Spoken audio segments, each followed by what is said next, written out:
Bapak-bapak, ibu-ibu, saudara-saudara sekalian yang mengikuti tayangan saya ini. Saya ucapkan terima kasih atas kepedulian Bapak, Ibu, saudara-saudara yang mengikuti tayangan saya ini. Dan juga saya ucapkan terima kasih atas dukungan Bapak, Ibu, saudara-saudara yang memberikan subscribe tayangan saya ini, juga komentar. Saya ucapkan terima kasih para bapak yang selalu mengikuti tayangan saya ini.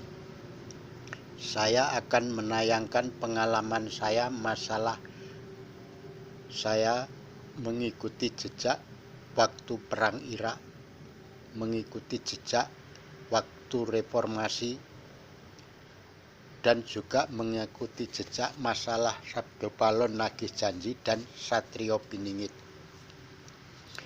Pada saat itu tahun 1990-an. Waktu itu baru ada gejolak berita masalah akan adanya perang Irak. Pada saat itu saya melihat dari alam lain.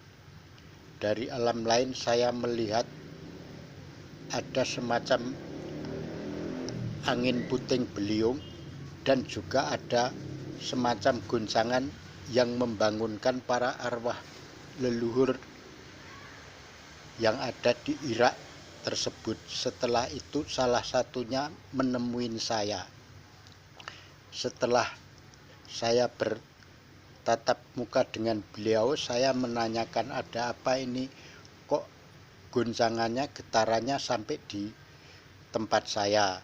Terus dia bilang, saya ini dulu adalah para leluhur yang ada di bumi sini di Irak. Waktu itu sekitar ribuan tahun yang lalu di sini terjadi perang besar. Waktu perang besar tersebut, waktu itu tidak ada penyelesaiannya, dan karena semuanya udah lelah, itu langsung istilah dalam ininya tertidur. Tidur dalam artian alam lain, di alam lain, ataupun kalau di bahasanya meninggal. Banyak yang udah meninggal dan sekarang dibangunkan oleh goncangan alam, getaran-getaran alam dan peristiwa-peristiwa alam yang membangunkannya. Dan juga karena ada getaran daripada orang-orang tersebut. Setelah itu dia bilang di sini nanti akan terjadi perang lagi, perang besar, tetapi dalam perang nanti cuman akan mendapatkan penyakit, tidak akan mendapatkan apa-apa. Setelah saya pelajari, itu semuanya mirip dengan apa yang saya tayangkan kemarin, yaitu masalah kemunculannya Sabdo Palon dan juga Satrio Piningit. Jadi di sini saya memberi kesimpulan bahwa terjadinya kemunculan itu tersebut adalah ibarat orang yang tadinya hidup di alam zaman dulu itu tertidur dan bangun bangkit lagi. Kalau di dalam bahasa orang dulu dianggap istilahnya menitis ataupun reinkarnasi. Jadi banyak kesamaan antara peristiwa perang Irak, peristiwa reformasi, juga peristiwa Sabdo Palon Nagih Janji dan juga Satrio Piningit. Kesemuanya adalah mirip, hampir sama dalam perjalanannya. Saya akan menceritakan pengalaman saya waktu terjadinya reformasi. Sebelum terjadi reformasi, waktu itu saya sering istilahnya berkelana kemanapun berada yang berhubungan dengan alam gaib. Waktu itu saya terpanggil dan juga sering ketemu dengan para sesepuh-sesepuh yang berhubungan di dalam istana negara. Para sesepuh-sesepuh tadi mengatakan bahwa ini nanti akan ada gejolak karena para sesepuh-sesepuh semua yang semua mendukungi sekarang sudah saatnya harus meninggalkannya. Waktu itu terjadi tahun 91 ke atas dan juga 90-an banyak tokoh-tokoh spiritual yang meninggalkan istana, banyak yang sudah meninggal. Waktu itu saya dikontak dengan kontak batin. Waktu saya lagi bangun jam 5 pagi, ada sinar masuk ke dalam rumah saya disuruh mencari di mana tempat tinggal para sesepuh tersebut. Ternyata sesepuh tadi saya temuin sudah tidak kuat lagi mendampinginya, dan waktu itu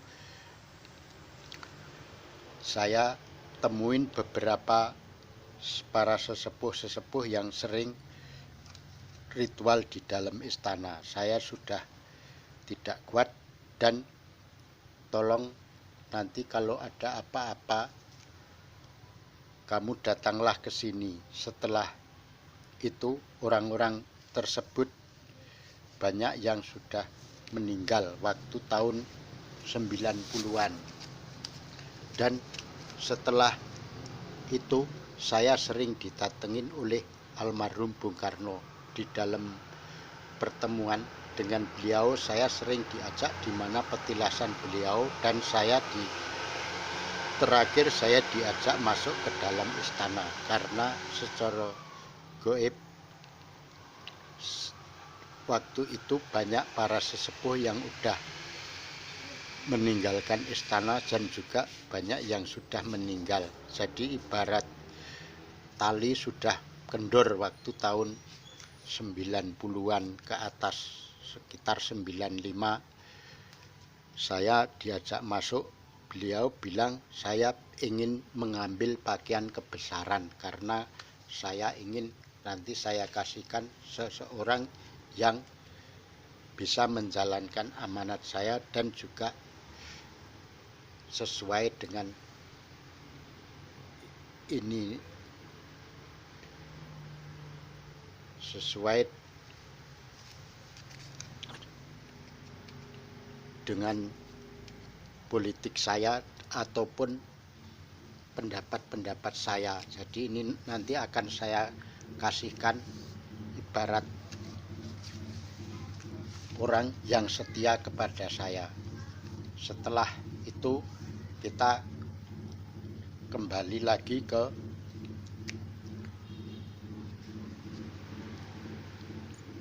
luar dari istana. Setelah itu saya akan menceritakan masalah Satrio Piningit. Di dalam Satrio Piningit kemarin saya sudah menceritakan bahwa Satrio Piningit itu adalah titisan dari Eyang Prabu Sri Haji Joyoboyo, Eyang Hayam Wuruk, juga titisan daripada Bapak para leluhur yang dulu telah menjadikan pahlawan nasional. Itu adalah titisan daripada beliau-beliau yang menitis ke Satrio Piningit, dan juga yang akan mendampinginya nanti adalah Eyang Sabdopalon, karena Eyang Sabdopalon itu juga kemunculannya sama juga Satrio Piningit, juga sama juga waktu reformasi, juga sama dengan perang Irak. Yang akan membangunkan adalah daripada getaran-getaran alam, yaitu alam daripada terjadinya kemarin ada penyakit, juga ada letusan gunung, ada angin puting, dan ada banjir bandang. Itulah yang mengakibatkan beliau terbangun dari tidurnya, istilahnya neruske laku, begitulah dalam bahasa Jawanya begitu. Jadi masalah Satrio Piningit, masalah Sabdopalon, masalah reformasi kemarin, dan juga perang Irak itu adalah masalahnya hampir sama, yaitu meluruskan apa kejadian yang terlampau dulu yang belum bisa terselesaikan. Waktu Perang Irak juga begitu, waktu reformasi juga begitu, ada perselisihan yang belum bisa diselesaikan, dan ini nanti Satrio Piningit Sabdo Palon juga sebetulnya cuman suatu istilahnya jalan satu garis. Semua itu sudah ibarat jalan itu sudah ada garisnya sendiri. Jadi semua itu terjadi karena perselisihan yang dulu belum terselesaikan. Begitulah pengalaman saya untuk mengikuti jejak antara lain Perang Irak, Reformasi, dan juga Satrio Piningit, juga Sabdo Palon Nagih Janji yang sudah saya tayangkan tayangan saya terlebih dahulu. Terima kasih atas kepedulian dan perhatian Bapak yang mengikuti tayangan saya ini, dan jangan lupa bantu subscribe untuk tayangan saya ini, juga komen dan lonceng notifikasinya. Terima kasih, semoga Tuhan senantiasa melindungi kita semua. Amin.